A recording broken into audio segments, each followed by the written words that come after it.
এই কাপড় চোপড়গুলো ধুয়ে দাও তাড়াতাড়ি। কি ভাবতেছো? ভাবতেছি আমার দাদা তার শেষ সময় কেন আমাকে বলছিল যে জীবনে যদি সুখে থাকতে চাস জীবনে বিড়াল পালবি না। কেন? ওই কেন জানার জন্যই তো একটা বিড়াল পুষছিলাম। আচ্ছা। আর প্রতিদিন বাজার থেকে দুধ কিনে এনে বিড়ালটা খাওয়াইতাম।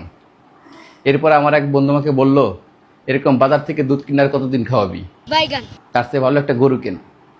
এরপর আমি একটা গরু কিনলাম, বাজার থেকে ঘাস কিনে না গরুরে খাওয়াইতাম, গরু দুধ দিত, সেই দুধ আমি এবার বিড়ালটা খাওয়াইতাম। আমার আর এক বন্ধু আমাকে বলল যে এরকম বাজার থেকে ঘাস কিনে আর কতদিন খাওয়াবি, তার চেয়ে ভালো তুই একটা জমি কেন। আমি একটা জমি কিনলাম, সেই জমিতে ঘাস লাগাইলাম, এরপর সেই ঘাস আমি আমার গরুরে খাওয়াইলাম, আমার গরুর দুধ দিত, সেই দুধ আমি আমার বিড়ালটা খাওয়াইতাম। এরপর আমার আর এক বন্ধু আমাকে বলল যে গরুটাকে দেখাশোনার জন্য তুই একটা লোক রাখ, আর কতদিন তুই একা একা কাজ করবি। এরপর আমি একটা লোক রাখলাম, সেই লোকটা হচ্ছে তোমার ভাই। আর সেই গরুটাকে দেখাশোনার জন্য তোমার ভাইকে রাখলাম, আর তখন তো আমিও বিয়ে করি নাই, আর তোমার ভাইও তোমার জন্য ছেলে দেখতেছিল। একদিন তোমার ভাই আমাকে বলল আমার একটা বোন আছে, আমি তার জন্য ছেলে খুঁজতেছি, আপনি আমার বোনটাকে দেখেন, যদি পছন্দ হয় তাহলে আমরা কথা সামনের দিকে আগাবো। এরপরে তোমার সাথে আমার বিয়েটা হলো। তো কি হয়েছে?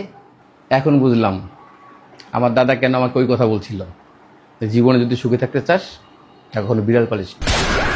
শোনো, আমার সাথে না বেশি চালাকি করার কোনো দরকার নাই। তাড়াতাড়ি করে কাপড়গুলো ধুয়ে দাও, এরপর আবার প্লেট বাসন দিয়ে তোমাকে রান্না বসাইতে হবে। আসছে ব্যাগ ব্যাগ করতে।